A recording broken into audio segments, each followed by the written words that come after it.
Welcome to my channel, Ningning ni Neneng.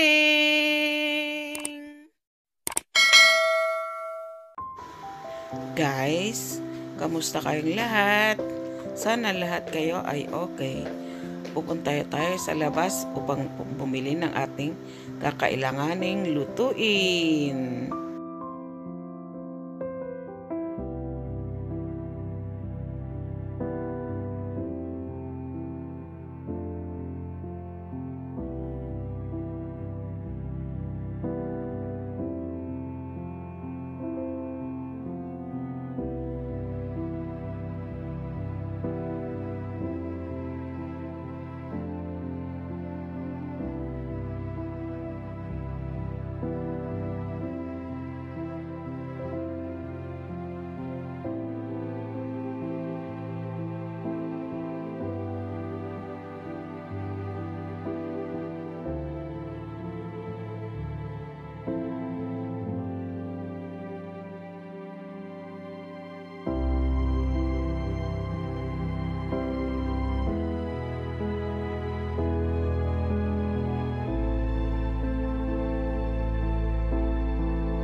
Hello guys, kumusta kayong lahat?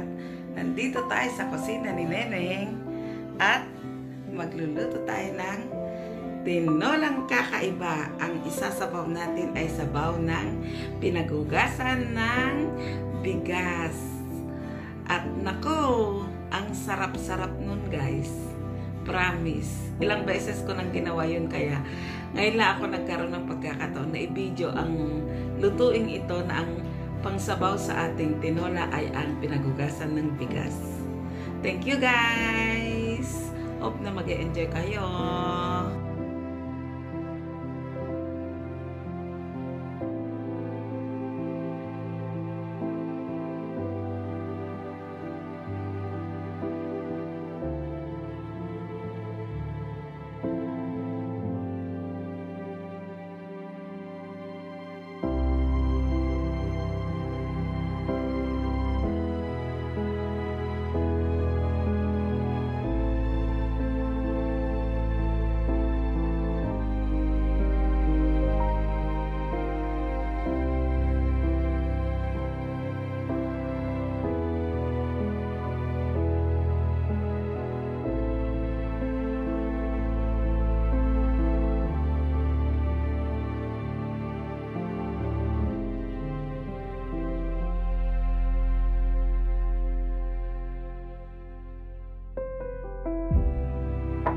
Ito na guys ang ating mainit na kaserola.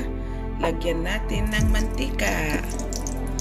At isasangkot siya na natin ang bawang at chicken cornfed.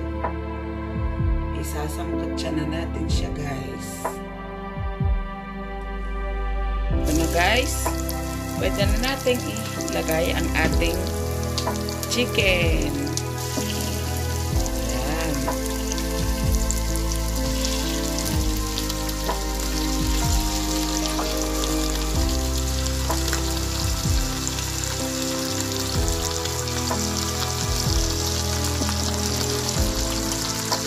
Takpan muna natin saglit siya guys para yung amoy ng pangsangkot siya ay mapupunta sa ating chicken. Buksan natin ang ating chicken. Ayan. Pwede na nating ilagay ang ating paminta. Pamintang tunay na nagpapasarap. Ayan guys. Ayan. Natin ng asin guys. Asin. Ayan guys. Ang asin. Ayan na guys. Ngayon, ang ating sinangkutsang chicken. Ayan guys, oh. Yahoo! Amoy pa lang. Sarap-sarap guys. Amoy pa lang. Ulam na. Ayan. Ngayon, yan na guys. Takpan ulit natin guys. Guys, ito na ang ating bigas. At pangalawang hugas na natin siya. Kukunin natin ang pinaghugasan. At yan ang ating gagamitin na pangsabaw sa ating tinolang manok. At nako, napakasarap nito guys. Promise. Kung hindi nyo pa nagagawa ito guys, gawin nyo to at nako. Ito ay isang sikretong nagpapasarap sa ating tinola. Ang pinaghugasan ng bigas na pangalawa ay yun ang ilalagay nating sabaw. Guys, yung sabaw ng ating bigas. Hinihiwalay natin para itong ilalagay natin mamaya sa ating chicken. Guys. Yan.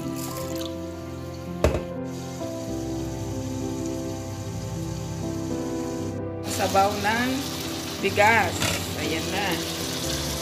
Oh, wow. Ayan. Oh, isasabaw natin yung pinaghugasan ng bigas, guys. Yalla, habibi. Yan. Wow, wow, wow. Nakita nyo, guys? Okay. Ngayon, takpan muna natin siya, guys.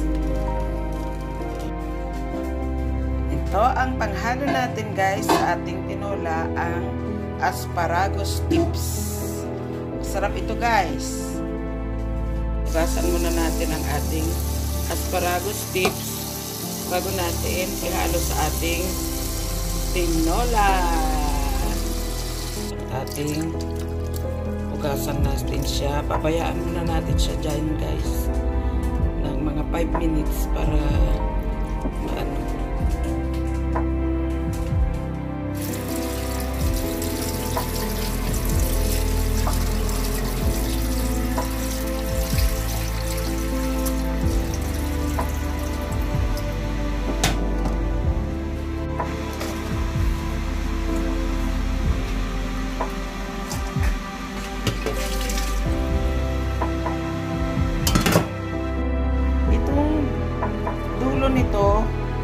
Ito yung dulo niya guys, medyo matigas kaya babawasan muna natin yung dulo ni asparagus.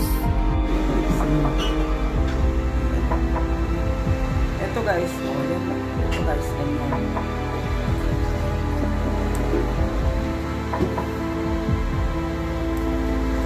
Okay na din. Ito na guys, nalinis na natin asparagus. At ito, ating pinagtanggalan. Isili tayo. Lalagyan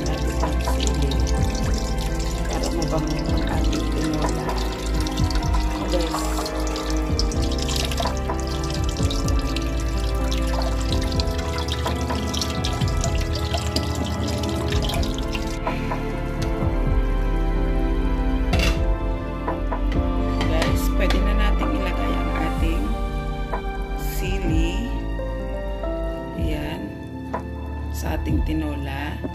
Takpan muna natin saglit. Ayan.